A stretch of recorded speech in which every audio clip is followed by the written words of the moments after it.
Assalamualaikum warahmatullahi wabarakatuh. Kalian tahu tidak, ternyata Al-Quran itu diturunkan tidak langsung menjadi kitab seperti sekarang ini.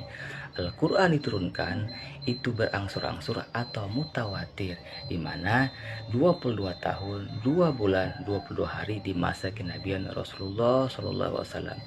Ayat-ayat yang turunkan ini dibagi menjadi dua, yaitu ayat Madaniyah dan ayat Makkiyah. Ayat Makkiyah ini adalah di mana surah atau wahyu Allah yang turun pada saat Rasul sebelum hijrah. Sedangkan ayat Madaniyah ini di mana Rasul Muhammad itu setelah hijrah. Ayat Makkiyah itu berjumlah 86 surat, sedangkan ayat Madaniyah itu berjumlah 38 surat. Pembukuan Alkitab Al-Quran ini menjadi 3 fase, yaitu fase pertama fase Rasul Muhammad SAW, fase kedua adalah fase Khalifah Abu Bakar As-Siddiq, sedangkan fase ketiga adalah fase Khalifah Utsman bin Affan.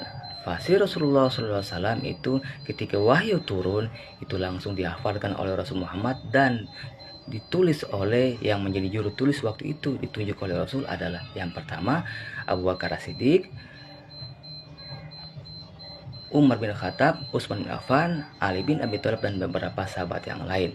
Nah, waktu itu mereka masih sederhana untuk menuliskannya, yaitu penulisannya di daun lontar, daun kurma, dan tulang-tulang punggung binatang. Nah, pada masa itu masih sangat sederhana, jadi tidak dibukukan. Kenapa tidak dibukukan? Karena alasannya yang pertama tidak ada daya dorong. Kemudian alasan kedua juga karena Rasul Muhammad masih ada atau masih hidup. Sedangkan alasan ketiga adalah waktu itu mereka bisa menghafalkannya. Nah, fase kedua yaitu fase Khalifah Abu Bakar As-Siddiq, itu mereka mulai gundah di mana semua dokumen-dokumen itu berceceran, sehingga pada saat itu Abu Bakar As-Siddiq dan Umar bin Khattab menugaskan beberapa juru tulis yang salah satunya adalah mantan juru tulis Rasul Muhammad ketika masih ada, untuk dituliskan kembali lembaran-lembaran wahyu itu ke dalam satu buku sehingga bisa dibukukan. Nah, pada saat itu yang menyimpan mushaf tersebut yang telah dibukukan adalah Abu Bakar As-Siddiq. Setelah Abu Bakar wafat, itu diteruskan oleh Umar bin Khattab.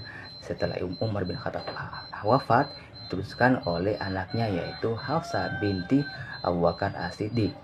Nah, selanjutnya pada fase ketiga itu fase Utsman bin Affan, kitab ini mulai bersebaran di seluruh penjuru negeri, sehingga ada perbedaan dialek atau pengucapan setiap ada orang membaca Al-Quran tersebut. Nah, mereka mulai gusar jangan sampai terjadi kekeliruan, sehingga mereka mempunyai niat untuk bagaimana bisa membuat satu mushaf yang kita kenal sekarang, yaitu mushaf Utsmani, sehingga semua yang membaca itu sama dialeknya.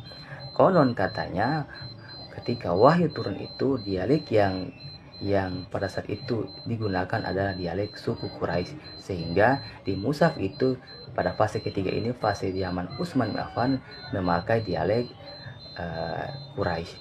Nah, demikian sejarah singkat dari pembukuan kitab Al-Quran. Semoga bermanfaat.